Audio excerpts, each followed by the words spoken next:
Aparecieron de la nada, 4 niños cubiertos de barro, vagando solos por la carretera como si hubieran salido de una pesadilla. La viuda, que vivía aislada hacía años, nunca había visto esos rostros. No eran del pueblo, no tenían nombre ni pasado conocido. Las ropas finas y rasgadas mostraban que venían de algún lugar importante, pero ahora eran solo miedo y hambre en forma de cuerpos pequeños. Ella los acogió sin saber quiénes eran, y sin imaginar que lo que esos niños llevaban cosido en la ropa podía derribar un imperio. Nadie subía ya por la vereda de piedra quebrada que llevaba a la casa de Elena, porque allí arriba no quedaba nada que robar ni nadie a quien cobrarle deudas antiguas, como si la tierra misma hubiera decidido escupir esa propiedad del mapa de los vivos. El aislamiento no era una condena impuesta por un juez, sino una sentencia dictada por la memoria de un pueblo que prefería olvidar lo que le hicieron a Pedro 5 años atrás, dejando a su viuda pudrirse en vida entre 4 paredes de adobe que se deshacían con el viento. Elena se había acostumbrado a ser invisible, a que su nombre no se pronunciara en el mercado y a que su existencia fuera apenas un rumor incómodo para los hombres que ahora gobernaban el valle con la pistola al cinto y la ley en el bolsillo. Sus manos, endurecidas por el trabajo de campo que antes hacían 2 y ahora solo hacía 1, restregaban con fuerza un trapo viejo sobre la mesa de madera, buscando arrancar una mancha que llevaba años allí, incrustada en la fibra como el luto en su pecho. A sus 45 años, el espejo le devolvía la imagen de una mujer anciana, con la piel curtida por el sol implacable de la sierra y el cabello veteado de un gris prematuro que no denotaba sabiduría, sino cansancio acumulado. La casa crujía con cada racha de aire que bajaba del monte, una estructura que se mantenía en pie más por terquedad que por arquitectura, resistiendo el abandono, igual que su dueña resistía el impulso diario de dejarse morir de hambre. Aquella tarde de octubre el aire se había vuelto denso, cargado de esa electricidad estática que eriza la piel de los animales antes de que el cielo se rompa en pedazos sobre la tierra seca. Elena dejó el trapo y se acercó a la pequeña ventana, un cuadrado sin vidrio cubierto apenas por un postigo de madera apolillada que dejaba filtrar la luz grisácea del atardecer. No esperaba visita, nunca la esperaba, pero los 2 perros famélicos que dormitaban bajo el alero se habían levantado de golpe, con el lomo erizado y un gruñido bajo vibrando en sus gargantas secas. El instinto de los animales en el campo no miente.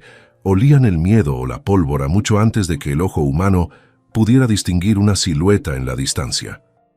Miró hacia el camino real, esa cicatriz de tierra apisonada que serpenteaba entre los matorrales espinosos y los árboles secos, y al principio no vio nada más que el polvo levantándose en remolinos por el viento que anunciaba la tormenta. Sin embargo, algo se movía allá abajo, lejos todavía. Una masa informe y trémula que avanzaba con una lentitud desesperante, como si cada paso le costara la vida entera. No eran jinetes, eso estaba claro, porque no había el ritmo acompasado de los cascos ni la altivez de quienes montan para intimidar. Eran sombras pequeñas, figuras recortadas contra la bruma que parecían brotar del mismo suelo estéril. Elena se apartó de la ventana y caminó hacia el rincón donde guardaba la vieja escopeta de Pedro, un arma de 2 cañones que no disparaba desde hacía años y para la cual probablemente ya no tenía cartuchos útiles, pero que conservaba por el peso frío del metal en sus manos. En tiempos como aquellos, en un México donde la revolución había dejado más bandidos que héroes y donde la vida valía menos que una vaca flaca, abrir la puerta sin un arma era un acto de suicidio. Revisó el mecanismo oxidado con dedos temblorosos, no por miedo a morir, sino por el terror instintivo de que la violencia volviera a entrar en su casa para terminar lo que había empezado años atrás. Afuera, el cielo finalmente cedió y la lluvia comenzó a caer, no como una bendición para la siembra, sino como un castigo bíblico, golpes de agua helada que convertían el polvo en lodo pegajoso en cuestión de segundos. A través del ruido del aguacero sobre el techo de paja, Elena escuchó algo que le heló la sangre. No eran gritos de amenaza, ni insultos de borrachos, sino un llanto, un sonido agudo, roto, inconfundiblemente infantil, que atravesaba el estruendo de la tormenta con la precisión de una aguja. Volvió a la ventana, y esta vez las figuras estaban cerca, arrastrándose literalmente hacia el pequeño porche de su casa, empapados, sucios, espectrales. Eran 4, una procesión de miseria que desafiaba toda lógica en aquel paraje desolado donde ni los coyotes se atrevían a acercarse de día. El más grande, un niño que no tendría más de 10 años, caminaba encorvado bajo el peso de un bulto que protegía contra su pecho con una desesperación animal, mientras 2 niñas idénticas se aferraban a sus pantalones, tropezando con sus propios pies descalzos en el fango. No llevaban ropas de campesinos, notó Elena con el ojo clínico de quien conoce la pobreza. Llevaban telas que alguna vez fueron finas, ahora desgarradas por las espinas del monte y manchadas de barro negro, como si hubieran cruzado el infierno a pie para llegar hasta su puerta. El grupo colapsó bajo el techo del porche, justo cuando un trueno sacudía los cimientos del jacal, y el niño mayor golpeó la madera podrida de la puerta con el puño cerrado, un golpe débil, sin fuerza, el último recurso de quien sabe que si esa puerta no se abre, el siguiente paso es la muerte. Elena se quedó paralizada en el centro de la cocina, con la escopeta apretada contra el pecho, sintiendo cómo su corazón golpeaba contra las costillas como un pájaro enjaulado. Toda su lógica de supervivencia le gritaba que no abriera, que los problemas ajenos en esas tierras siempre traían sangre propia, que involucrarse era firmar su sentencia.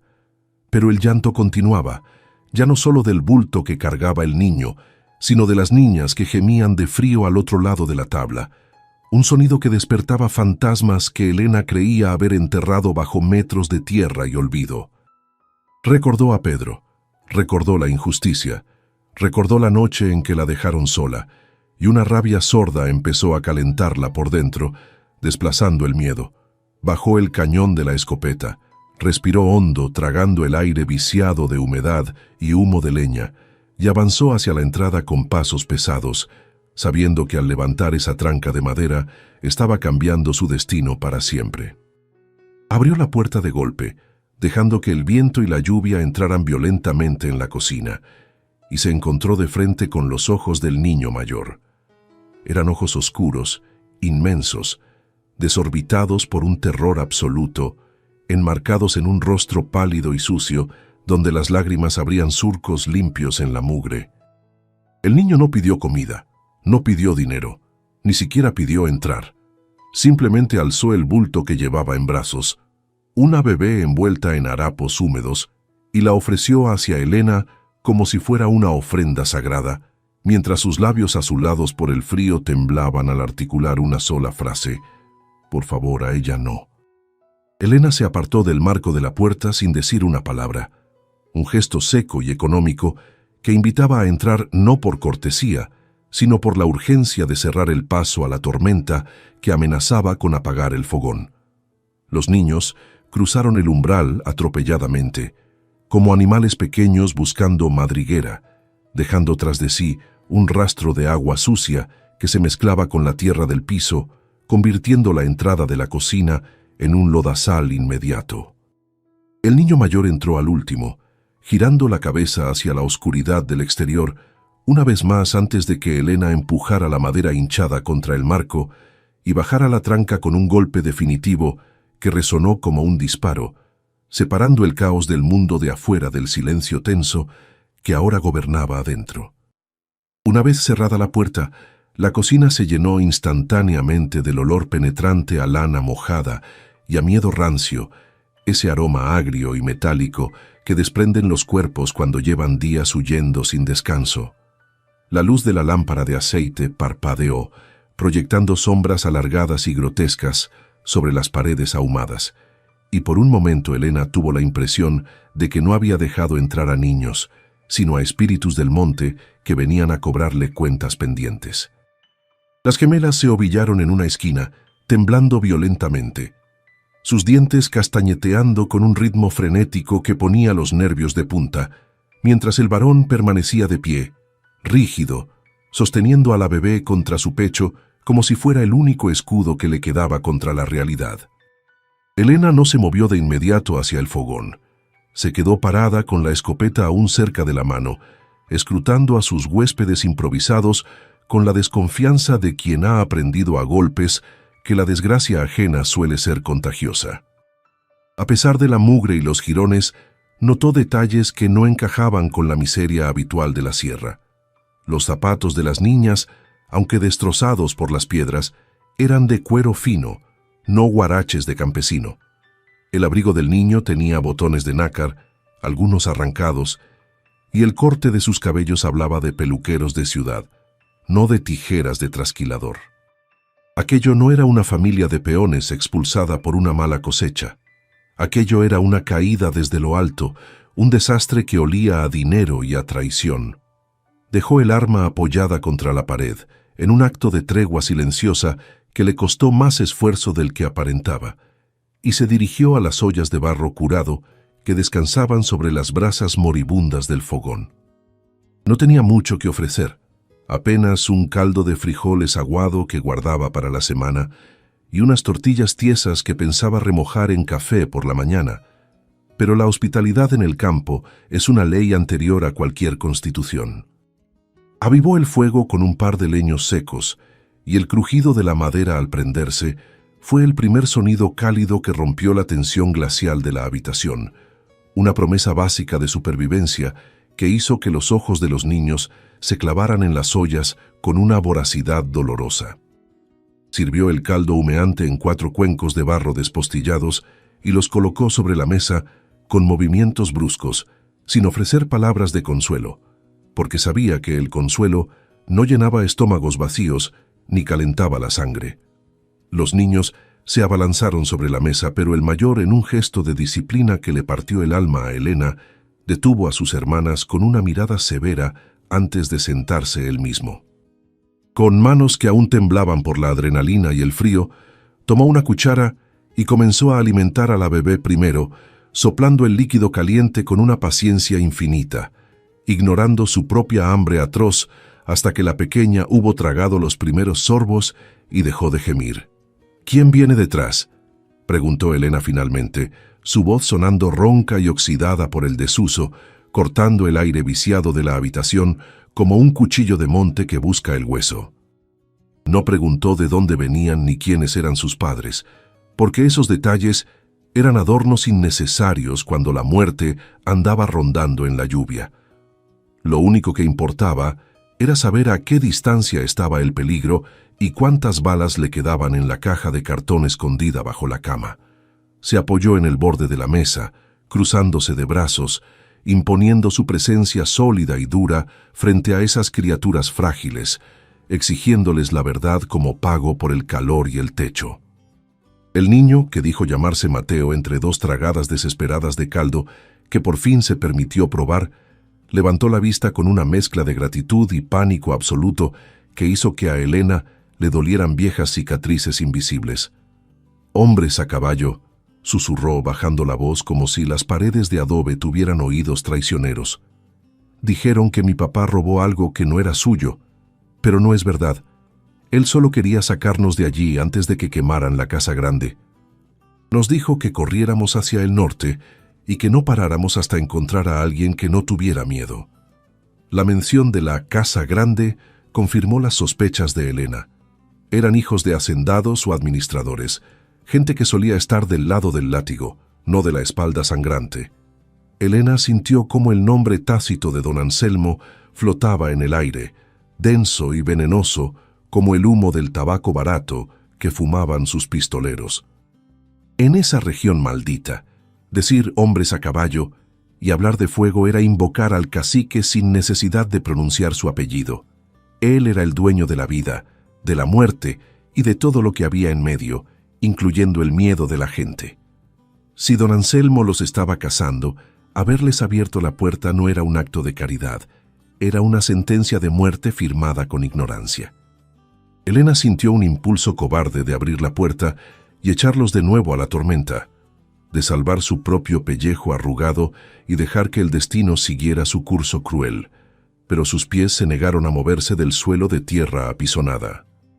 La bebé, que hasta ese momento había sido solo un bulto gimoteante envuelto en trapos sucios, soltó un suspiro largo y profundo al sentir el caldo caliente en el estómago, estirando una mano diminuta y manchada de lodo hacia la nada, buscando un contacto humano que no fuera de huida. Elena miró esa mano, tan pequeña y frágil que parecía hecha de cera, y sintió que algo se rompía dentro de su pecho, una barrera de hielo que había construido ladrillo a ladrillo desde el día en que enterró a Pedro. No podía echarlos, maldita sea su suerte. No podía hacerlo aunque eso significara que mañana amanecieran todos colgados de los mezquites del patio. La soledad era segura, sí, pero esa noche la soledad se sentía como una traición imperdonable. Afuera, la lluvia arreciaba con una furia renovada, golpeando las paredes de adobe como si quisiera disolverlas y dejar a todos a la intemperie para que los lobos hicieran su trabajo. Elena miró a Mateo, que ahora limpiaba el fondo del plato con el dedo, y luego a las gemelas que ya cabeceaban de sueño sobre la mesa, vencidas por el agotamiento súbito que sigue al terror. «Coman», dijo Elena con sequedad, dándose la vuelta para que no vieran el miedo en sus propios ojos. «Nadie va a entrar aquí esta noche, y si entran se van a llevar una sorpresa». Fue una mentira piadosa, o quizás una promesa suicida, pero en ese momento era lo único que tenía para ofrecerles contra la oscuridad que se cerraba sobre el valle. La oscuridad bajo las tablas del suelo no era un vacío, sino una boca hambrienta que Pedro había cavado años atrás, previendo que algún día la revolución o el fisco vendrían a quitarles lo poco que tenían. Elena levantó la pesada trampa de madera oculta bajo un viejo petate tejido, revelando el agujero negro que olía a tierra húmeda y a papas germinadas, un refugio que nunca imaginó usar para esconder vidas humanas. Hizo bajar a los niños uno por uno, guiando sus pies pequeños hacia la escalera de mano con una firmeza que no admitía réplicas, ignorando el terror en los ojos de las gemelas que miraban hacia abajo como si descendieran al mismísimo infierno. No había espacio para la comodidad ni para las explicaciones suaves. Allí abajo estarían seguros de las balas, aunque no del miedo, y Elena cerró la tapa sobre sus cabezas con un suspiro que pareció sellar su propio destino junto con el de ellos.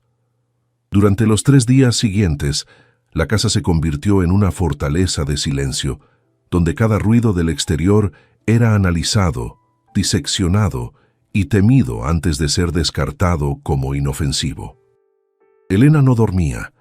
Pasaba las horas muertas sentada junto a la ventana, con la escopeta sobre el regazo, vigilando el camino real que serpenteaba a lo lejos como una víbora dormida esperando para morder.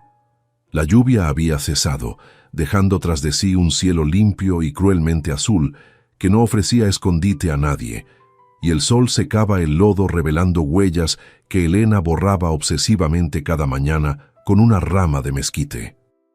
Abajo, en el sótano, los niños aprendieron rápido la lección más importante de la supervivencia: ser invisibles, respirar bajito y esperar a que la sombra de arriba decidiera si seguían vivos un día más. Mateo no era un niño normal. La tragedia lo había envejecido 20 años en una sola noche, borrando cualquier rastro de infancia de su rostro sucio para dejar una máscara de vigilancia perpetua. Cuando Elena le permitía subir para estirar las piernas o comer, él no jugaba ni preguntaba por sus padres, sino que se sentaba a observar cada movimiento de la mujer, estudiando sus rutinas como un general estudia el terreno antes de la batalla.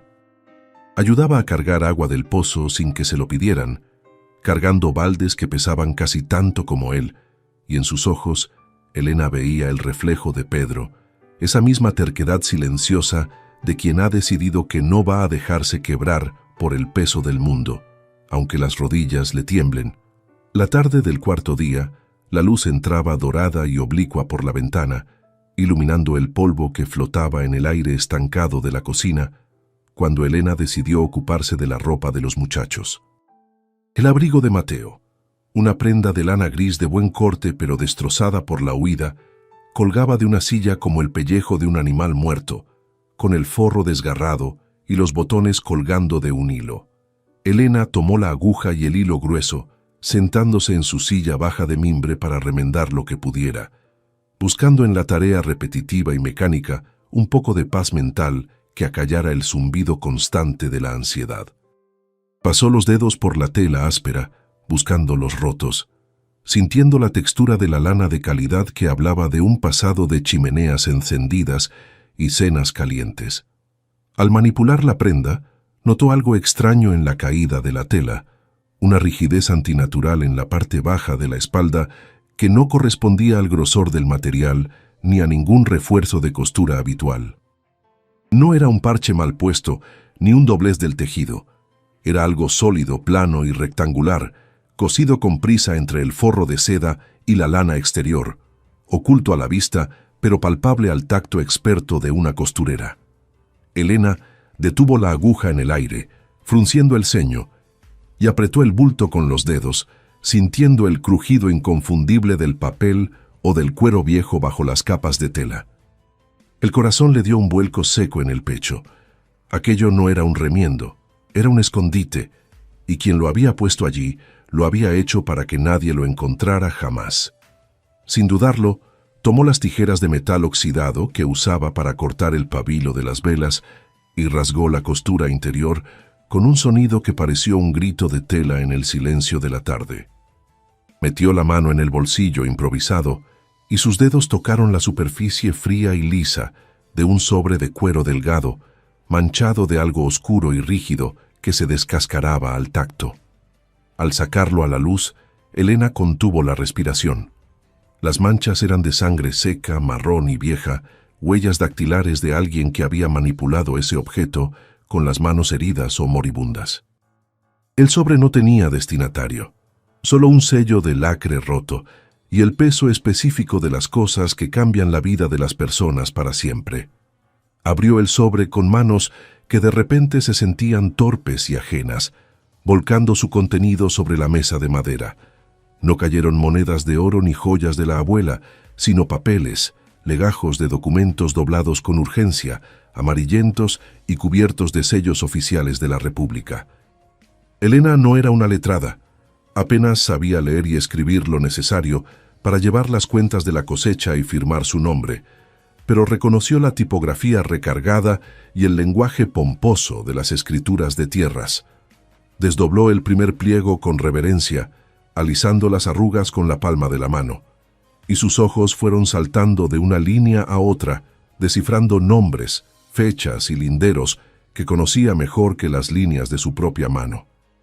Lo que tenía ante sus ojos no eran simples papeles, era la historia robada de todo el valle, el acta de nacimiento de cada injusticia cometida en los últimos 20 años bajo el sol implacable de la sierra.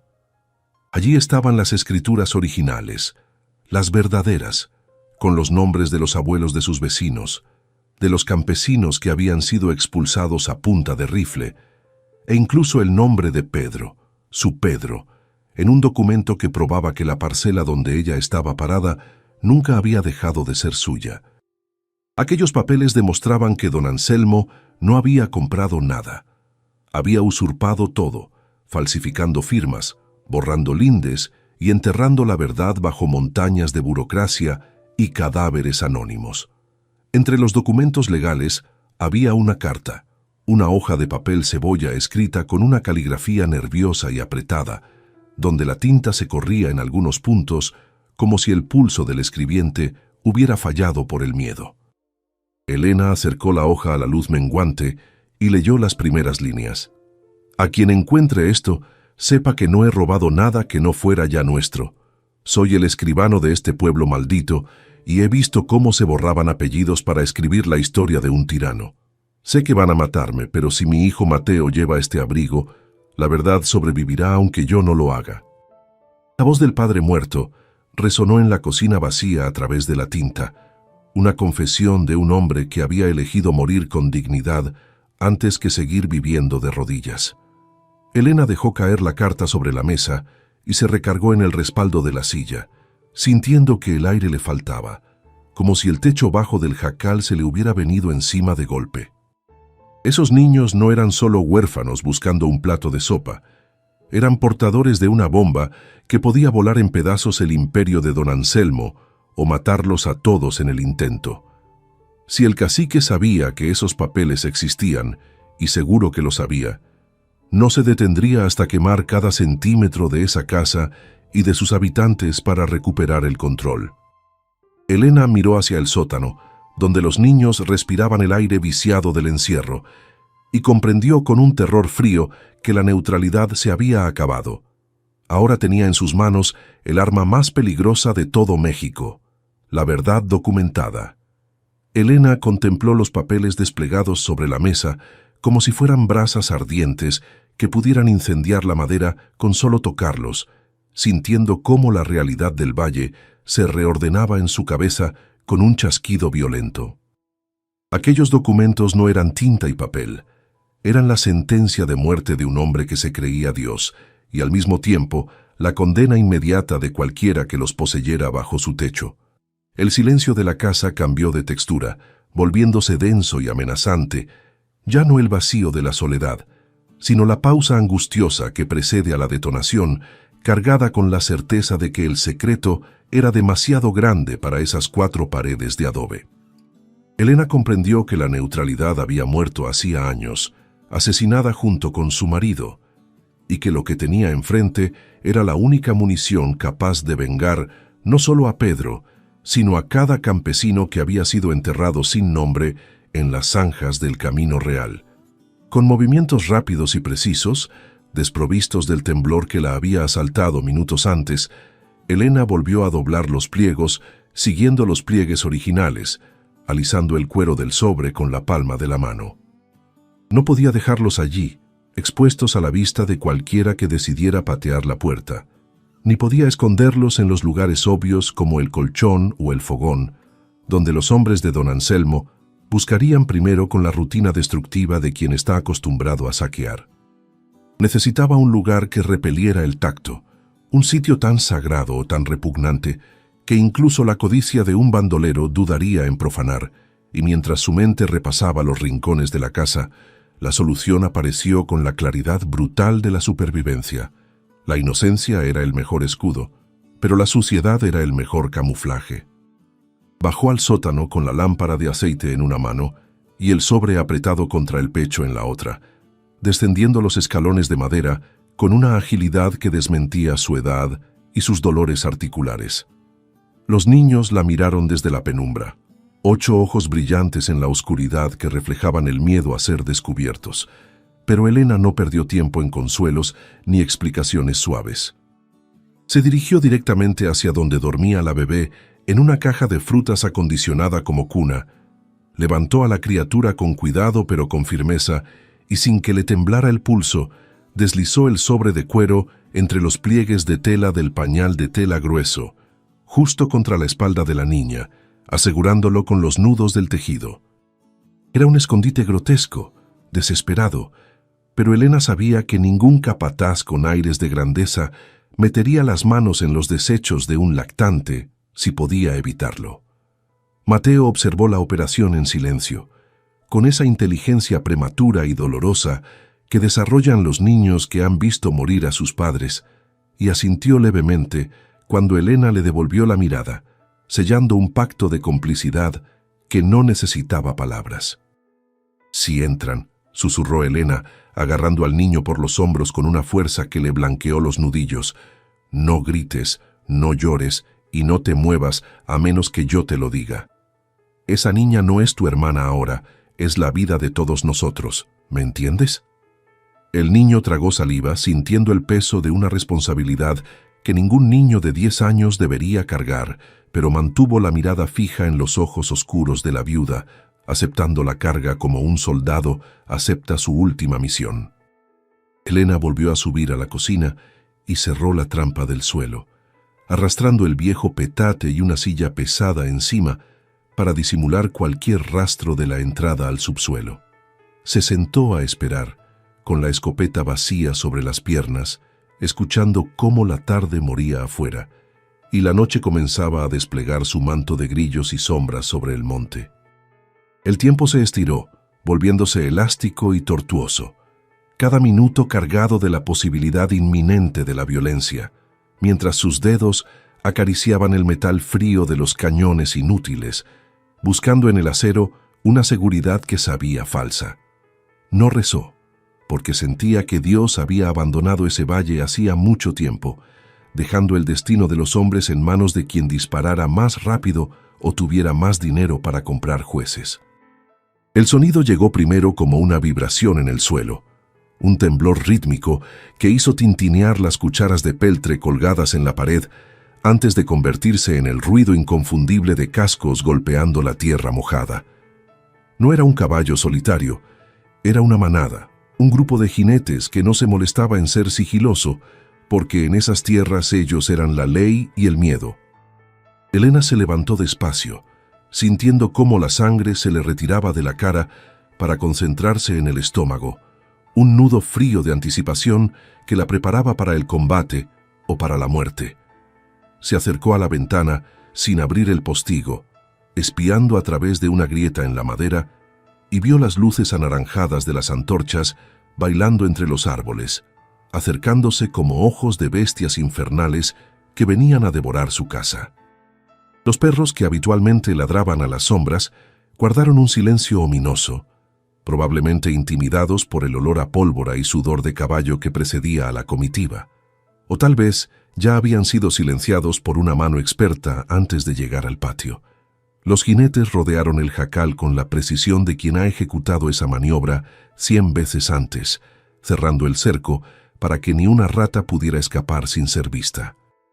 Eran 10, quizás 12 hombres, recortados contra la luz de las antorchas, con los sombreros calados hasta los ojos y las carabinas descansando sobre los muslos, una imagen de poder bruto que estaba diseñada para quebrar la voluntad de cualquiera, antes incluso de decir la primera palabra. «Sabemos que estás ahí, vieja bruja», rugió una voz desde el patio, una voz aguardentosa y potente que Elena reconoció al instante como la de Rogelio, el capataz de don Anselmo, un hombre que disfrutaba del dolor ajeno como otros disfrutan del vino. «Abre la puerta o te quemamos con todo y ratas adentro. Sabemos que tienes a los mocosos». El insulto golpeó la puerta con más fuerza que una piedra, pero en lugar de miedo, Elena sintió una oleada de claridad helada. Ya no había vuelta atrás, no había negociación posible. Habían venido por sangre y no se irían con las manos vacías. Miró hacia el lugar donde estaba la trampa del sótano y supo que su única opción era convertirse en el señuelo, en la distracción que comprara los segundos necesarios para un milagro. Se alisó el vestido con un gesto vanidoso y absurdo, se acomodó el rebozo sobre los hombros y agarró la escopeta con firmeza, sabiendo que el arma era solo un símbolo, un pedazo de teatro para ganar tiempo. Caminó hacia la puerta, sintiendo cada paso como una despedida de la vida que había conocido, de la casa que había intentado sostener, de la memoria de Pedro que flotaba en cada rincón. No iba a morir escondida como un animal asustado. Si ese era el final, sería de pie, mirando a los ojos a los bastardos que habían convertido su vida en un desierto. La rabia, antigua y sedimentada, emergió como lava, dándole una estatura que no tenía y una fuerza que no le correspondía a sus huesos cansados. Con un movimiento brusco, Elena quitó la tranca y abrió la puerta de par en par, enfrentándose a la noche y a las antorchas sin parpadear. La luz del fuego iluminó su rostro curtido, revelando una expresión de desprecio absoluto que desconcertó momentáneamente a los hombres a caballo. No vieron a una viuda suplicante ni a una anciana aterrorizada. Vieron a una matriarca bíblica parada en el umbral de su templo, armada con un tubo de metal inútil y una dignidad que valía más que todas las tierras de don Anselmo. Rogelio frenó su caballo, que caracoleaba nervioso ante la aparición, y por un segundo el silencio volvió a reinar en el patio, tenso y vibrante, mientras la viuda y los verdugos se medían en la distancia corta que separa la vida de la muerte. Rogelio no desmontó de inmediato. manteniendo su posición elevada sobre la silla de cuero repujado para que la sombra de su caballo cayera sobre Elena como una losa de sepultura. El capataz era un hombre de facciones toscas, esculpidas a golpe de sol y aguardiente, con una cicatriz blanca que le cruzaba la ceja izquierda, recuerdo de una pelea de cantina que no había terminado a su favor. Miró a la viuda con una mezcla de diversión cruel y fastidio, como quien encuentra una piedra molesta en el zapato que debe sacudirse antes de seguir caminando. Las antorchas en manos de sus hombres crepitaban, soltando gotas de brea ardiendo que siseaban al tocar el suelo húmedo, creando una atmósfera de infierno portátil que contrastaba violentamente con la quietud sepulcral de la noche serrana. Rogelio escupió un chorro de tabaco negro a los pies de Elena, marcando el territorio con la arrogancia de quien sabe que tiene 10 rifles respaldando su insolencia. «Vaya recibimiento, doña Elena», dijo Rogelio, arrastrando las vocales con esa cadencia burlona que usan los cobardes cuando se sienten intocables. Pensé que a estas alturas ya habría aprendido que las puertas cerradas son una ofensa para don Anselmo y que las escopetas viejas sirven mejor de leña que de amenaza. Hizo un gesto vago con la mano y 2 de sus hombres amartillaron las carabinas, el sonido metálico del mecanismo resonando seco y letal en el aire frío. Elena no bajó la mirada ni el cañón del arma, aunque sabía que el metal estaba frío y vacío. Sostuvo la vista del capataz con la fijeza de un gavilán, buscando en ese rostro abotargado algún rastro del niño que alguna vez corrió por esas mismas veredas antes de vender su alma por un sueldo de pistolero. «Tú comiste en mi mesa, Rogelio», dijo Elena, su voz saliendo baja pero clara, sin el temblor que le sacudía las rodillas bajo la falda larga. «Tu madre, que en paz descanse, se avergonzaría de verte convertido en el perro faldero de un ladrón de tierras. ¿Tanto vale tu dignidad? ¿Unas monedas de plata para venir a asustar a una vieja y a unos niños huérfanos?»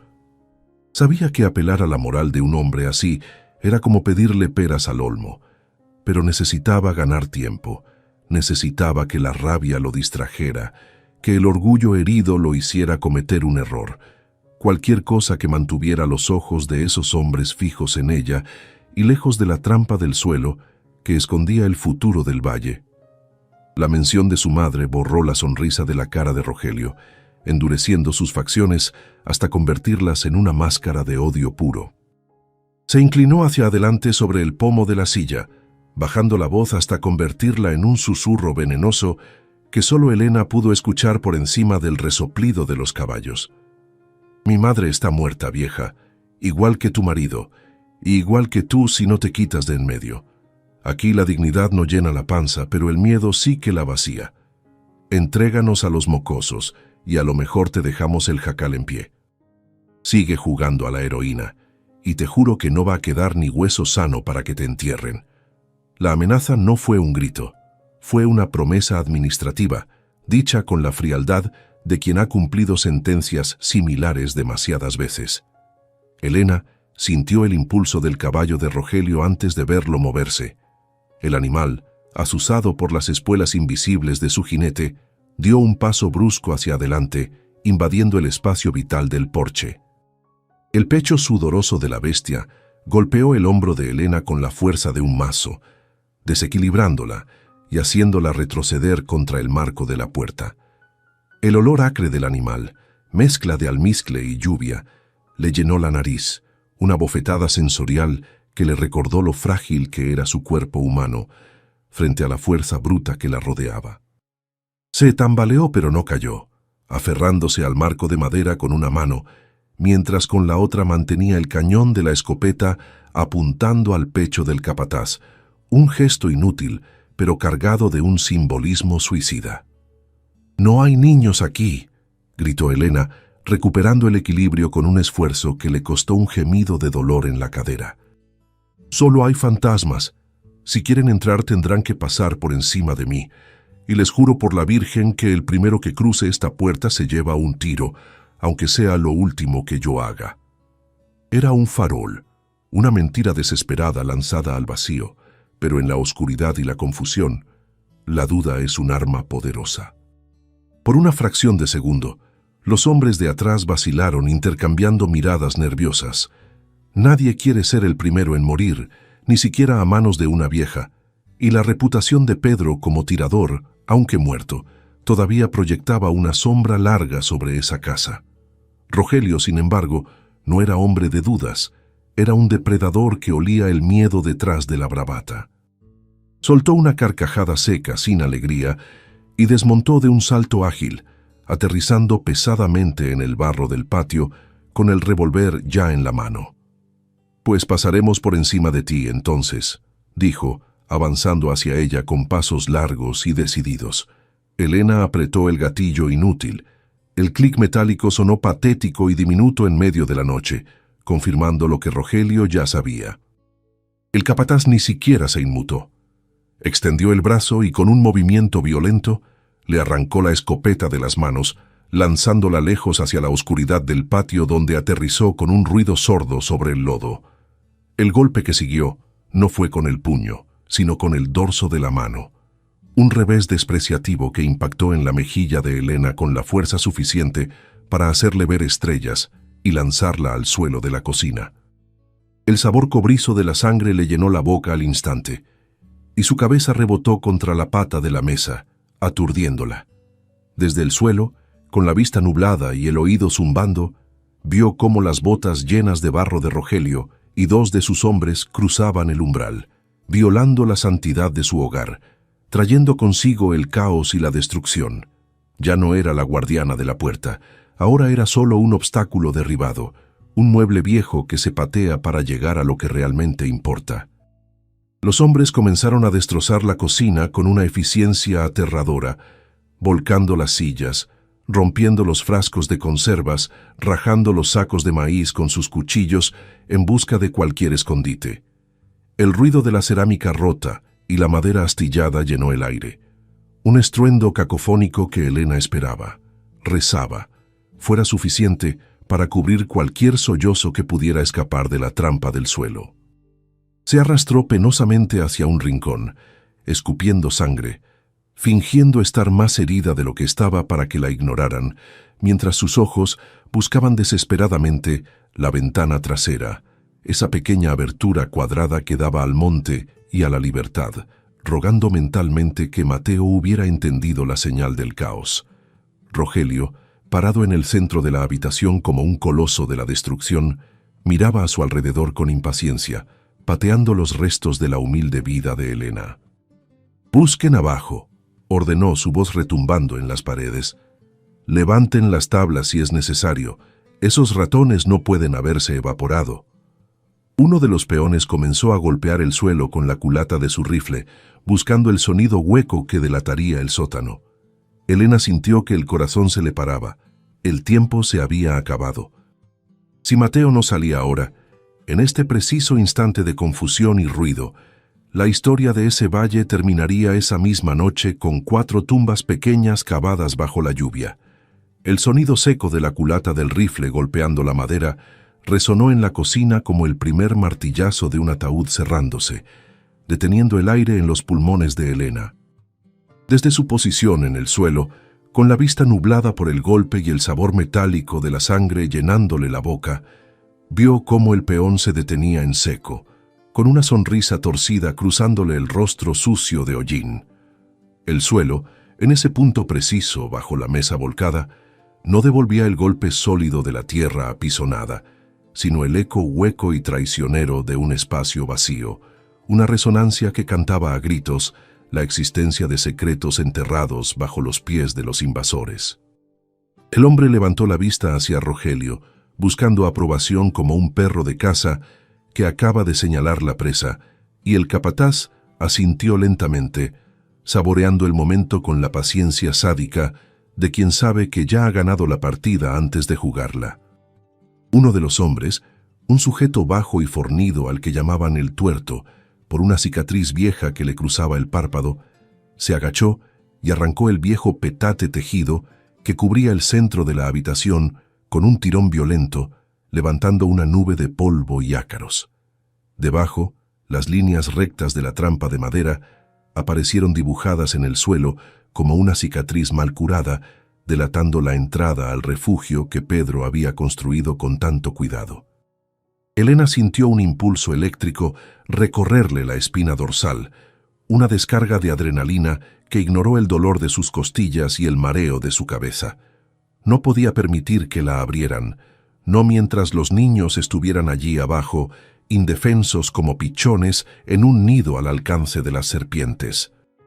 Con un gruñido que tenía más de animal herido que de mujer, Elena se lanzó hacia adelante desde el suelo, arrastrándose sobre los codos y las rodillas en un intento patético y desesperado de interponer su cuerpo entre la mano del tuerto y la argolla de hierro de la trampa.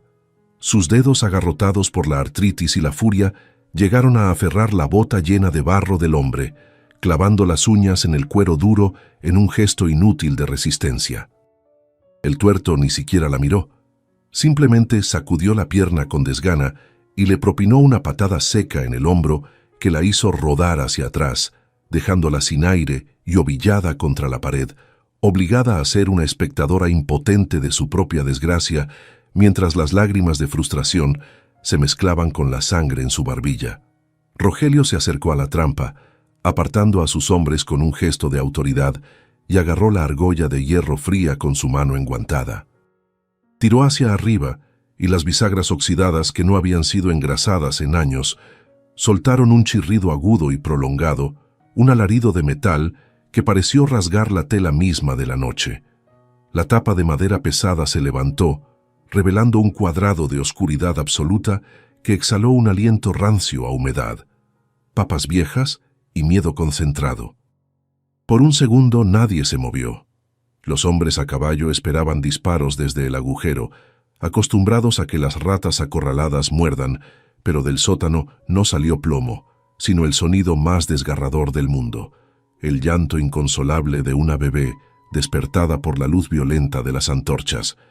«Vaya, vaya», murmuró Rogelio, asomándose al borde del abismo con la antorcha en alto, iluminando el interior del refugio subterráneo. «Parece que la madriguera está llena». Hizo una seña rápida, y dos de sus peones bajaron por la escalera de mano, sus botas resonando pesadamente en los escalones de madera. Se escucharon gritos ahogados, el ruido de cuerpos pequeños siendo arrastrados y forcejeos breves que terminaron con golpes secos. Elena cerró los ojos, incapaz de soportar la visión, rezando para que la crueldad de esos hombres tuviera un límite, aunque sabía en el fondo de su alma que la crueldad de don Anselmo y sus perros no conocía fronteras cuando se trataba de proteger su poder. Los sacaron uno a uno, izándolos hacia la cocina como sacos de grano robado. Primero emergieron las gemelas, pálidas como la cera, con los ojos desorbitados y las bocas abiertas en un grito mudo de terror, aferrándose la una a la otra como si fueran una sola entidad temblorosa. Luego subieron a la bebé, que berreaba con los pulmones llenos, sostenida por el pescuezo de su ropa sucia por una mano callosa que no sabía de delicadezas. Los arrojaron al suelo de la cocina, junto a los restos de la vajilla rota, formando un retablo de miseria iluminado por el fuego oscilante de las antorchas. Rogelio los contó con la mirada, 1, 2, 3, y su ceño se frunció, borrando la sonrisa de triunfo de su cara sudorosa. Elena abrió los ojos y también contó, y en ese instante, en medio del horror absoluto, una chispa minúscula de esperanza se encendió en su pecho aplastado. Faltaba uno. Mateo no estaba entre el grupo de cautivos temblorosos en el suelo. Rogelio se dio cuenta al mismo tiempo. Agarró a una de las gemelas por el brazo delgado, sacudiéndola con violencia hasta que los dientes de la niña castañetearon. «¿Dónde está el varón?», rugió mirando hacia el agujero negro de la trampa abierta.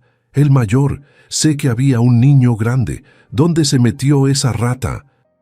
La niña no podía hablar, paralizada por el pánico, pero sus ojos se desviaron involuntariamente hacia un rincón oscuro del sótano, justo debajo de los cimientos de piedra de la casa. Rogelio soltó a la niña, que cayó sollozando sobre su hermana, y se tiró al suelo para mirar dentro del agujero con la antorcha. Allí, en la pared del fondo, vio lo que Elena había olvidado o quizás subestimado: Un antiguo conducto de ventilación, un hueco estrecho y rectangular pensado para que entrara el aire y no se pudrieran los tubérculos, cubierto apenas por una malla de alambre podrido que ahora colgaba rota hacia afuera. El hueco era minúsculo, imposible para un hombre, difícil incluso para un perro grande, pero suficiente, apenas suficiente, para un niño de 10 años delgado y desesperado que se arrastra con la fuerza del pánico y la responsabilidad de salvar a su familia. «¡Se escapó!», gritó Rogelio, poniéndose de pie de un salto, su rostro contorsionado por una furia que iba más allá del fracaso profesional. Sabía lo que significaba un testigo suelto en la noche. Significaba que el secreto ya no estaba contenido, que la noticia podía volar hacia el pueblo vecino o hacia el cura antes de que amaneciera. «Maldita sea! Búsquenlo. No puede haber ido lejos con este lodo. Rastreen el patio, miren hacia el arroyo. Tráiganme a ese mocoso o los cuelgo a todos». Los hombres se precipitaron hacia la puerta, tropezando unos con otros en su prisa por obedecer, dejando la cocina en un caos repentino de órdenes gritadas y movimiento frenético. Lejos de allí, a medio kilómetro de la casa, Mateo corría. No sentía el frío que le entumecía los dedos, ni las espinas de los matorrales que le rasgaban las pantorrillas, ni el lodo que intentaba succionar sus zapatos a cada paso. Solo sentía el fuego en sus pulmones y el peso de la promesa que le había hecho a Elena. No corría hacia el monte para esconderse como un animal asustado, como hubieran esperado sus perseguidores.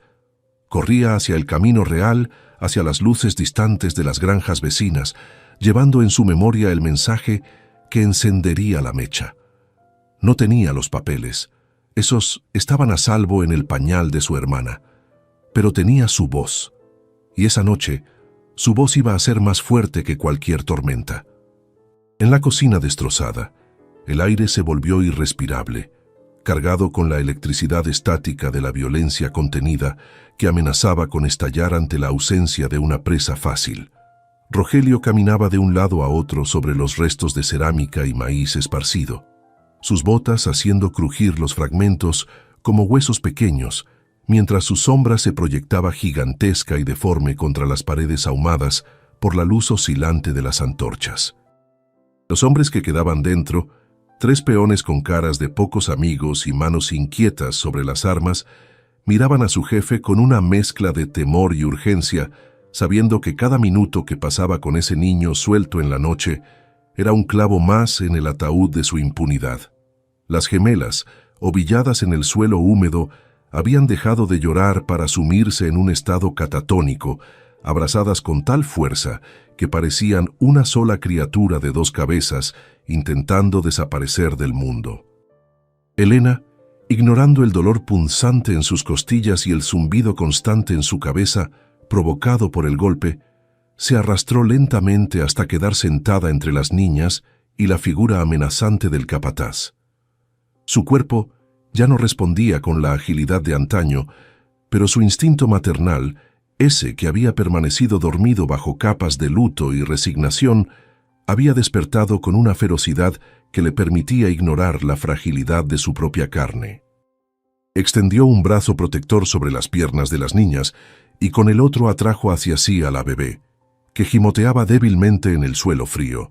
Al sentir el bulto rígido del sobre de cuero oculto en el pañal contra su propio pecho, Elena sintió una oleada de terror frío, sabiendo que sostenía la única prueba que podía salvarlos o condenarlos definitivamente si Rogelio decidía revisar a la criatura.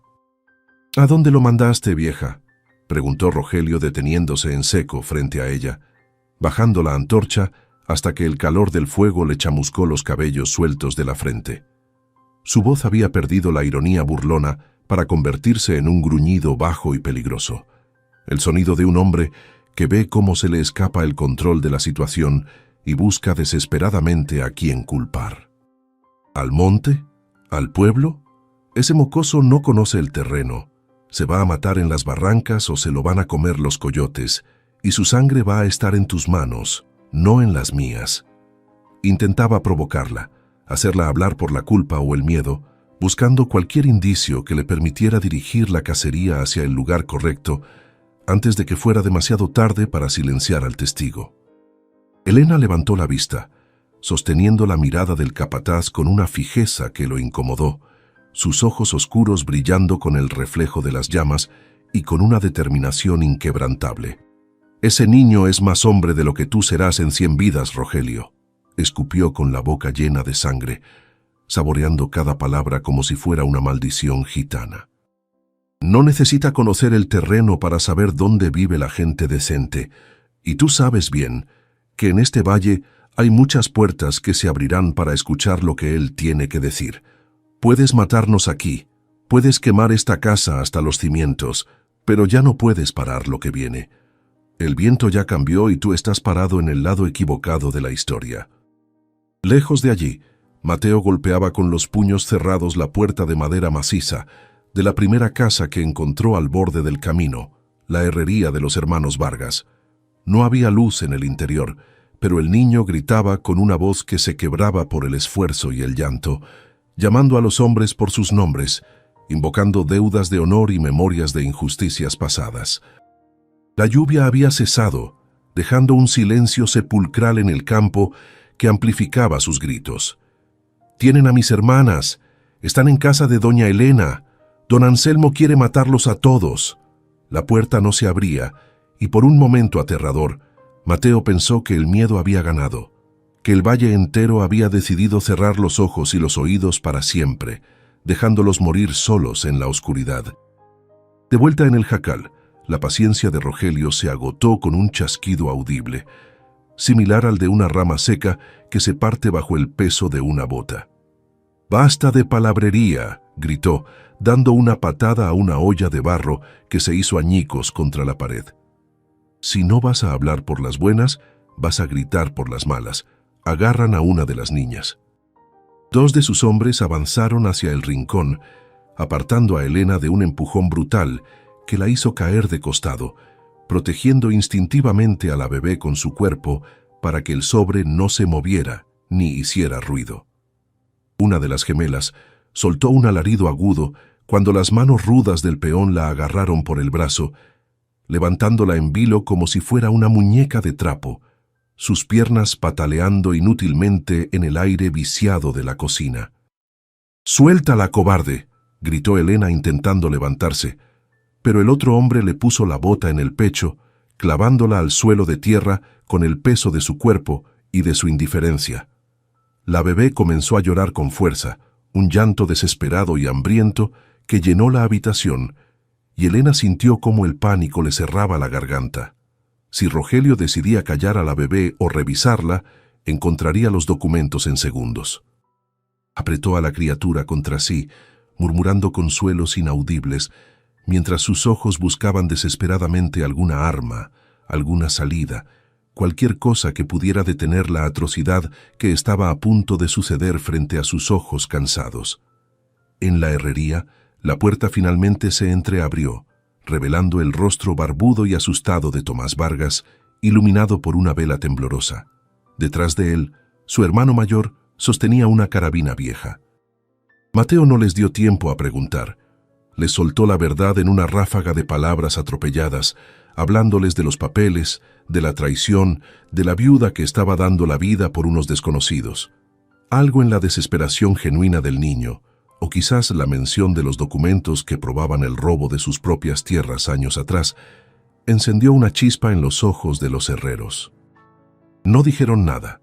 Tomás simplemente se dio la vuelta, tomó un cuerno de caza que colgaba en la pared y salió al patio, haciendo sonar un toque largo y profundo que resonó en el valle como el bramido de un animal mitológico despertando de un sueño largo.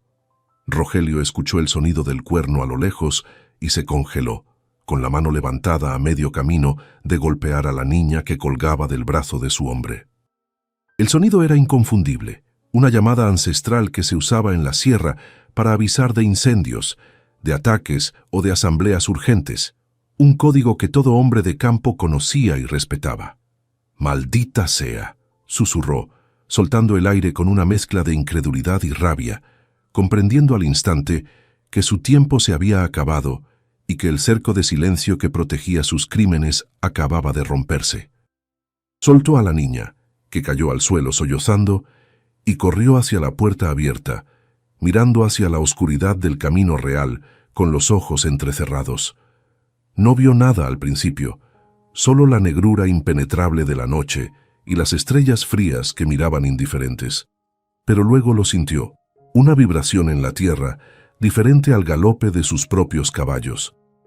Eran pasos, muchos pasos, voces que se alzaban y se acercaban, luces que comenzaban a aparecer como luciérnagas furiosas entre los árboles distantes.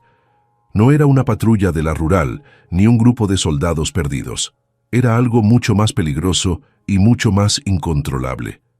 Era el pueblo, esa masa dormida y golpeada que, cuando despierta con la verdad en la mano y el odio en las entrañas, no se detiene ante capataces, ni ante dueños, ni ante Dios mismo. Rogelio retrocedió hacia el centro del patio, con la torpeza de un borracho al que se le ha pasado la borrachera de golpe, viendo cómo su autoridad se desmoronaba como un castillo de naipes ante el vendaval que se avecinaba. Sus hombres, esos mismos que minutos antes destrozaban muebles con la risa fácil de la impunidad, ahora giraban sus caballos en círculos nerviosos, con las manos sudorosas resbalando sobre las riendas de cuero y los ojos desorbitados, buscando una ruta de escape que ya no existía. El sonido del cuerno había actuado como un conjuro antiguo, despertando a los fantasmas de cada injusticia cometida en el valle, y la oscuridad, que antes era su aliada y su manto protector, se había llenado repentinamente de cientos de ojos acusadores que brillaban a la luz de las antorchas caseras. Desde la puerta destrozada del jacal, Elena observó el cambio en la atmósfera con una satisfacción dolorosa, sintiendo cómo el miedo que le había helado los huesos se transformaba en una extraña calma, la calma del que sabe que ya no pelea solo. No eran soldados los que bajaban por las laderas del monte, ni policías federales con uniformes planchados. Eran sombras con sombreros de paja y zarapes raídos, hombres y mujeres armados con lo que la tierra les había dado, machetes de cortar caña, horquillas de aventar paja, hachas de leñar y viejas escopetas de chispa que llevaban décadas colgadas sobre las chimeneas. Avanzaban sin gritos de guerra, en un silencio denso y pesado que asustaba más que cualquier alarido, un muro humano que se cerraba inexorablemente sobre la casa y sus ocupantes. Tomás Vargas, el herrero, caminaba al frente de la multitud, con el mandil de cuero todavía puesto y un martillo de forja en la mano derecha que pesaba más que la conciencia de un juez corrupto. A su lado, pequeño pero erguido como un junco en la tormenta, venía Mateo, señalando con un dedo tembloroso hacia el interior de la casa donde sus hermanas seguían cautivas del terror. La visión del niño guiando a los hombres del pueblo tuvo un efecto paralizante en Rogelio. Comprendió en ese instante que no se enfrentaba a una revuelta campesina desorganizada, sino a un juicio sumario ejecutado por quienes conocían cada uno de sus pecados por nombre y apellido. El capataz llevó la mano al revólver, un gesto reflejo de quien solo sabe hablar con plomo, pero se detuvo al ver la cantidad de cañones oscuros que apuntaban hacia su pecho desde la línea de árboles. «Nadie tiene que morir hoy, Rogelio, a menos que tú tengas mucha prisa por ir al infierno», dijo Tomás, su voz resonando grave y tranquila en el aire nocturno, sin el temblor de la duda. «Baja esa mano y dile a tus perros que envainen los cuchillos. Este valle ya se cansó de sangrar para que don Anselmo engorde, y esta noche se acabó el miedo. Tienes dos opciones: te subes a tu caballo y desapareces por donde viniste, o te enterramos aquí mismo, en el lodo, sin cruz y sin nombre, para que ni los gusanos sepan quién fuiste». No era una amenaza vacía, era una declaración de hechos, tan sólida como el yunque sobre el que Tomás golpeaba el hierro cada mañana. Dentro de la cocina, los tres peones que retenían a las niñas soltaron a sus presas como si quemaran, retrocediendo hacia la pared del fondo con las caras pálidas, buscando con la mirada una salida trasera que no existía. Elena aprovechó la confusión para arrastrarse hasta las gemelas, abrazándolas con fuerza, cubriendo sus cabezas con su propio cuerpo magullado, susurrándoles que ya había pasado, que los hombres buenos habían llegado. La bebé, presionada contra su pecho, dejó de llorar, adormecida por el calor y el latido acelerado del corazón de la viuda, ajena a que en los pliegues de su ropa sucia descansaba el destino de todas esas personas que ahora rodeaban la casa dispuestas a matar o morir por una verdad que aún no conocían del todo. Rogelio miró a sus hombres, luego miró a la multitud que bloqueaba el camino, y finalmente miró a Elena, que se había puesto de pie en el umbral, apoyada en el marco de la puerta, con el rostro hinchado y sangrante, iluminado por las antorchas. El odio en la mirada del capataz era palpable, un veneno concentrado que prometía venganzas futuras, pero su instinto de supervivencia era más fuerte que su orgullo. Sabía contar, eran 10 contra 100, y aunque sus armas fueran mejores, la rabia de la multitud era un blindaje que ninguna bala podía atravesar. Escupió al suelo una última vez, enfundó el revólver con un movimiento brusco y montó en su caballo, que relinchó nervioso al sentir la tensión en las riendas. «Esto no se acaba aquí, Vargas», siseó Rogelio, señalando al herrero con un dedo enguantado. «Don Anselmo se va a enterar de esta traición. Mañana van a desear no haber nacido. Van a rogarme que vuelva para acabar con ustedes rápido. Disfruten su victoria de esta noche, porque es la última que van a tener». Tomás no respondió, ni se movió un milímetro. Simplemente levantó el martillo un poco más alto, y detrás de él 100 hombres dieron un paso al frente al unísono, cerrando el círculo un poco más, asfixiando las palabras del capataz con la presión física de su presencia colectiva. La retirada de los hombres de Rogelio fue un espectáculo patético de dignidad perdida. Tuvieron que pasar en fila india entre la multitud silenciosa, bajando la cabeza para evitar las miradas de desprecio de aquellos a quienes habían aterrorizado durante años. Se escucharon algunos insultos ahogados, algún escupitajo que aterrizó en las botas de cuero fino, pero nadie levantó una mano ni disparó un tiro. La disciplina del pueblo era férrea, nacida no de la instrucción militar, sino del entendimiento tácito de que esa noche la victoria moral era más importante que la venganza física. Elena los vio partir, sintiendo cómo el aire volvía a entrar en sus pulmones, un aire limpio y frío que olía a lluvia y a libertad recién estrenada. Cuando el último de los jinetes desapareció en la oscuridad del camino real, tragado por la noche y la vergüenza, la tensión se rompió como una cuerda demasiado estirada. Mateo corrió hacia el porche, saltando los escalones de 2 en 2, y se lanzó a los brazos de Elena, llorando por primera vez, con el llanto liberador de un niño que ha tenido que ser adulto demasiado tiempo. Las gemelas salieron de la cocina, temblorosas pero vivas, y fueron recibidas por las mujeres del pueblo que habían acompañado a sus maridos, envueltas en rebozos y mantas, ofreciendo consuelo y calor humano. La casa, que minutos antes era una prisión de terror, se convirtió en el centro de una asamblea improvisada, un santuario de resistencia iluminado por el fuego de la solidaridad. Elena miró a Tomás Vargas, que se acercaba limpiándose el sudor de la frente con el dorso de la mano, y asintió levemente, un gesto de gratitud que valía más que 1000 discursos. «Gracias, Tomás», dijo, su voz ronca por los gritos y el humo. «Pensé que estábamos solos». El herrero negó con la cabeza, mirando a los niños con una mezcla de tristeza y respeto. «Nadie está solo en este valle, doña Elena. Solo estábamos dormidos. Pero ese niño tiene una voz que despierta a los muertos. Ahora díganos, ¿qué es eso tan importante que traen estos muchachos para que don Anselmo quiera quemar el mundo entero?» Elena se llevó la mano al pecho, sintiendo el crujido del sobre bajo la ropa de la bebé, y supo que había llegado el momento de compartir la carga. El silencio que siguió a la partida de los jinetes no fue el mismo que habitaba la casa antes de la tormenta. Ya no era un vacío estéril, sino una pausa densa y vibrante, cargada con la respiración de 100 personas que compartían un mismo espacio de indignación y alivio. Los vecinos, con la prudencia de quien entra en un templo profanado, comenzaron a ocupar el porche y la cocina destrozada, quitándose los sombreros empapados en señal de respeto, ante la mujer que había resistido el asedio. Elena, sentada en una silla que alguien había enderezado para ella, sentía cómo la adrenalina se retiraba de su cuerpo como una marea baja, dejando al descubierto el dolor agudo de las costillas y el cansancio infinito de sus huesos. Pero su mente seguía clara y afilada como un cristal roto. No había tiempo para lamerse las heridas. La victoria de esa noche era frágil, apenas un respiro antes de que la verdadera guerra comenzara con la luz del día.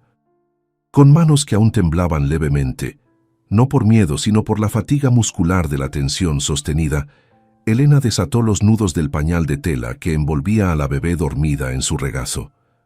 La criatura, ajena al destino que había cargado literalmente sobre sus espaldas, suspiró profundamente al ser liberada de la presión, y Elena extrajo el sobre de cuero manchado que había permanecido oculto contra la piel tibia de la niña. Lo puso sobre la mesa, ahora limpia de escombros gracias a manos anónimas que habían comenzado a ordenar el caos, y el objeto pareció absorber la luz de las antorchas, un rectángulo oscuro y sucio que contenía la dinamita necesaria para volar los cimientos del poder de don Anselmo. «Aquí está», dijo Elena, su voz apenas un susurro que, sin embargo, llegó a todos los rincones de la habitación. «Aquí está la razón por la que querían matarnos». Tomás Vargas se acercó a la mesa, dejando el martillo de herrero en el suelo con un golpe sordo, y tomó el sobre con la reverencia de quien manipula una reliquia sagrada o un explosivo inestable. Sus dedos callosos, acostumbrados a doblar el hierro al rojo vivo, tuvieron dificultades para desplegar los papeles finos y quebradizos sin romperlos. La multitud se apretó un poco más, formando un círculo de rostros curtidos y ojos expectantes, iluminados por el resplandor vacilante de las llamas, esperando que aquel hombre sencillo tradujera los garabatos legales en una verdad que pudieran entender y defender. Tomás acercó una lámpara de aceite, entrecerró los ojos para enfocar las letras apretadas y comenzó a leer en voz alta, con una dicción lenta y tropezada que otorgaba a cada nombre pronunciado una solemnidad judicial. A medida que leía, el murmullo de la gente se apagó por completo, sustituido por una atmósfera de incredulidad dolorosa que pronto dio paso a una furia fría y colectiva. Tomás leyó las escrituras originales de la Vega del Río, tierras que pertenecían a la familia González desde hacía 3 generaciones, y que don Anselmo había acercado alegando compras que nunca existieron. Leyó los linderos del Monte Alto, propiedad comunal que había sido robada a punta de pistola para pastar ganado ajeno. Y leyó, con la voz quebrada por la emoción, el nombre de Pedro, el marido de Elena vinculado a la parcela donde estaban parados, confirmando con sello y firma que la viuda no era una invasora en su propia casa, sino la única dueña legítima de ese pedazo de tierra que tanto había costado defender. La lectura de la carta del padre de los niños fue el golpe final, la estocada que atravesó la coraza de resignación que el pueblo había llevado durante décadas. Las palabras del escribano muerto, relatando cómo había sido obligado a falsificar actas de defunción y títulos de propiedad bajo amenaza de muerte, resonaron en la cocina como una confesión de ultratumba. No era solo un robo de tierras, era un robo de identidad, un borrado sistemático de la historia de cada familia presente, ejecutado con la frialdad de quien se cree dueño del destino ajeno. Los hombres apretaron los mangos de sus herramientas hasta que los nudillos se les pusieron blancos, y las mujeres se santiguaron, no por piedad, sino para espantar el horror de confirmar que sus desgracias no habían sido castigos divinos, sino crímenes humanos. Mateo, que había permanecido de pie junto a Elena, escuchando la voz de su padre a través de la garganta del herrero, no lloró. Su rostro infantil había adquirido una dureza prematura, una serenidad estoica que lo hacía parecer un anciano en un cuerpo pequeño. Sintió la mano de Elena posarse sobre su hombro, un contacto pesado y cálido que le decía, sin palabras, que su orfandad ya no era solitaria, que había encontrado una nueva tribu dispuesta a adoptarlo. Los vecinos comenzaron a acercarse a él, uno por uno, tocándole el brazo o la cabeza, gestos torpes de afecto y gratitud hacia el niño que había cruzado el infierno para traerles la verdad, reconociendo en él la semilla de un coraje que a ellos les había faltado durante demasiado tiempo. La cocina del jacal, antes un símbolo de aislamiento y decadencia, se transformó esa noche en el cuartel general de una revolución silenciosa. Nadie dio órdenes explícitas, pero la maquinaria de la comunidad se puso en marcha con una eficiencia instintiva y ancestral. 2 hombres jóvenes fueron enviados a vigilar el camino real, subidos a los árboles más altos para alertar de cualquier retorno. Un grupo de mujeres encendió el fogón y comenzó a preparar café y tortillas con las provisiones que traían en sus morrales, alimentando a los niños y a los heridos.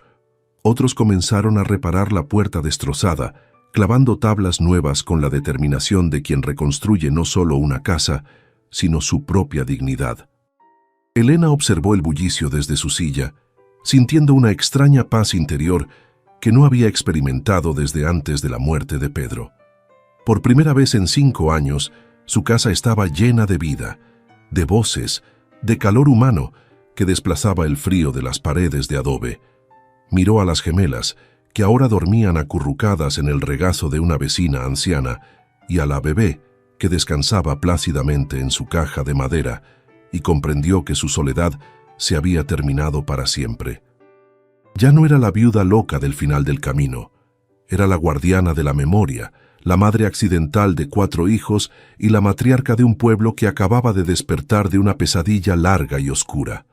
El cielo afuera comenzó a cambiar, pasando del negro impenetrable a un gris azulado y lechoso que anunciaba la inminencia del amanecer. La lluvia había cesado por completo, y el aire de la mañana traía el olor limpio de la tierra mojada y los eucaliptos, lavando el hedor a miedo y pólvora de la noche anterior. Tomás Vargas se acercó a Elena, enrollando los documentos con cuidado y metiéndolos de nuevo en el sobre de cuero. «Al amanecer iremos a la ciudad, doña Elena», dijo con firmeza. «No iremos 2 o 3, iremos todos. Llevaremos estos papeles al juez federal y, si no nos escucha, al gobernador». Se acabó el tiempo de don Anselmo. Con esto en la mano, ni todo su oro podrá salvarlo. Elena asintió, poniéndose de pie con esfuerzo, pero sin ayuda, irguiendo la espalda a pesar del dolor. Caminó hacia la ventana y miró hacia el horizonte, donde una línea fina de luz naranja comenzaba a romper la oscuridad sobre las montañas. Sabía que el camino que tenían por delante no sería fácil, que el cacique pelearía como un animal acorralado, pero también sabía que ya habían ganado la batalla más importante, la del miedo. Se volvió hacia Mateo, que la miraba esperando instrucciones, y le sonrió por primera vez, una sonrisa cansada pero genuina que iluminó su rostro marcado por el tiempo. «Prepárate, hijo», le dijo suavemente.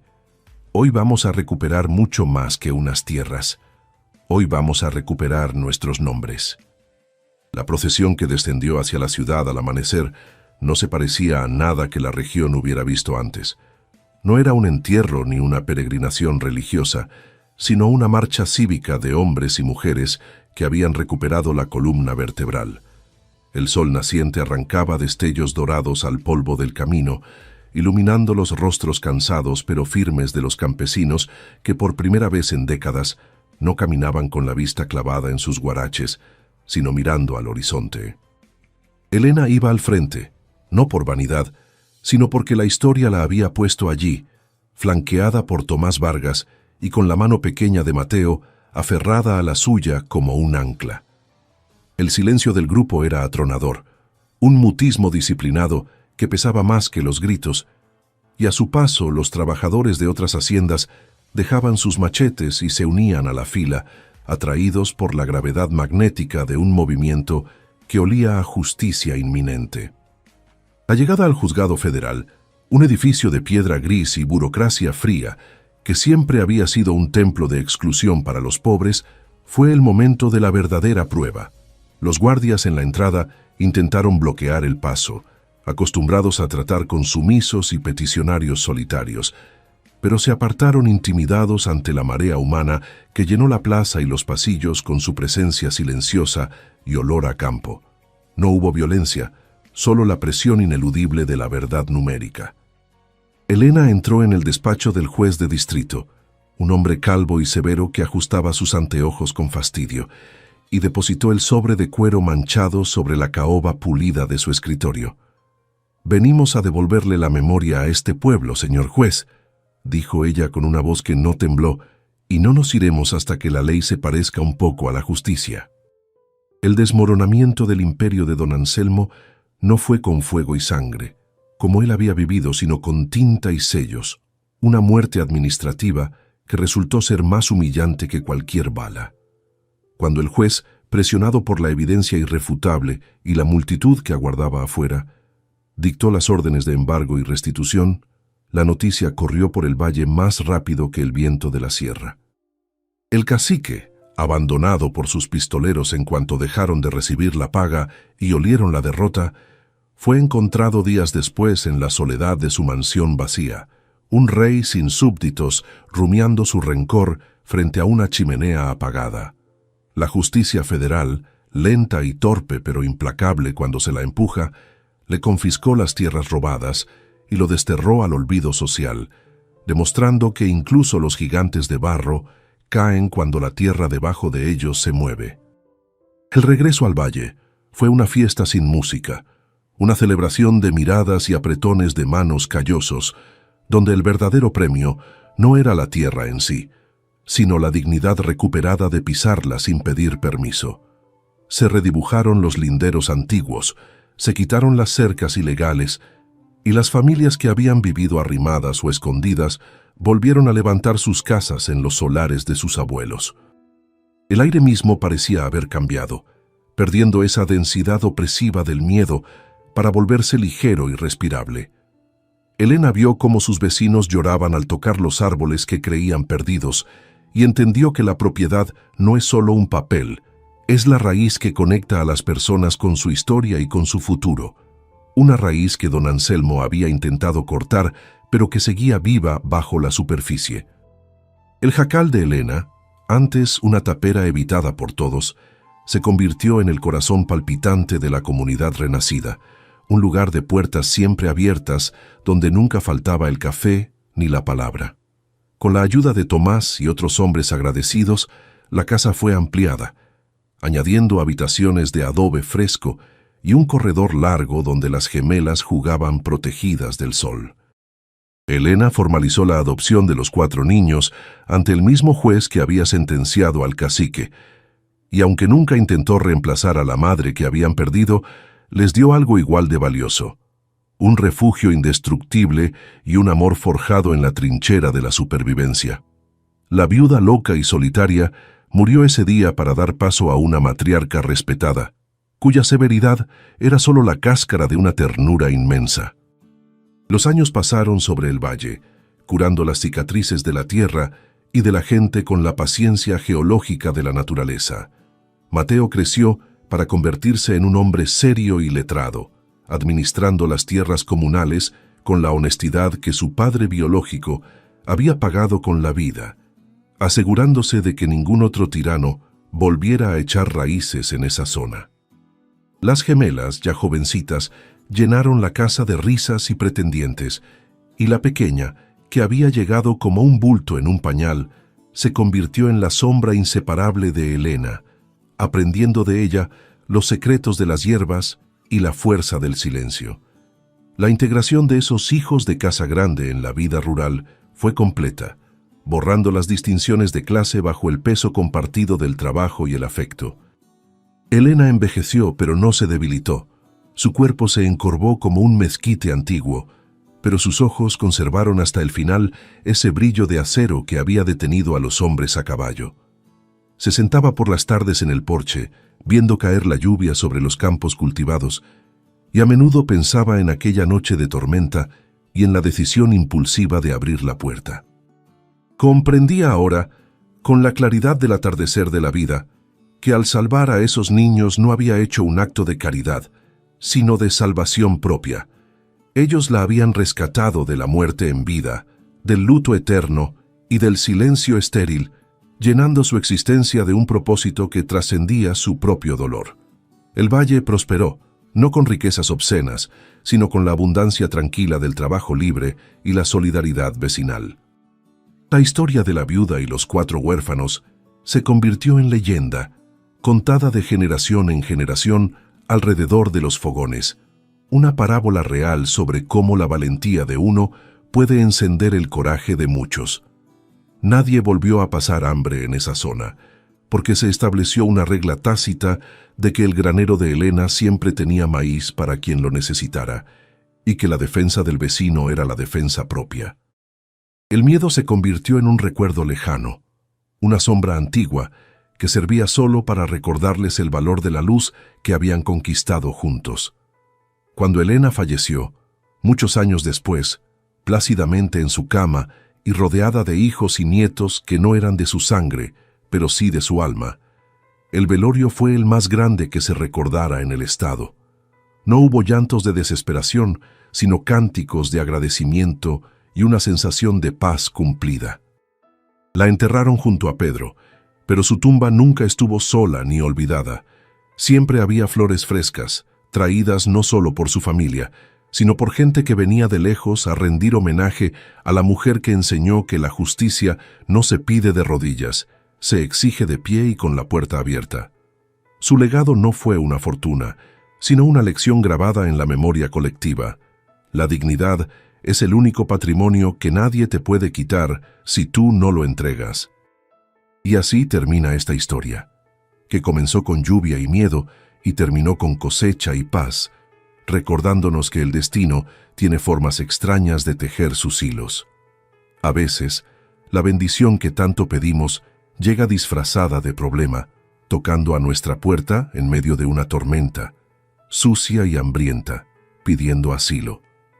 A veces, para sanar nuestra propia herida, solo necesitamos curarla de alguien más. La vida de Elena nos prueba que nunca es tarde para que un final triste se convierta en un comienzo glorioso, y que el coraje de una sola persona puede cambiar el mundo, o al menos su pedazo de mundo. Nunca subestimes el poder de abrir tu puerta y tu corazón cuando la oscuridad parece haber ganado la partida. ¿Y tú? ¿Has visto una injusticia así donde vives? Cuéntanos en los comentarios.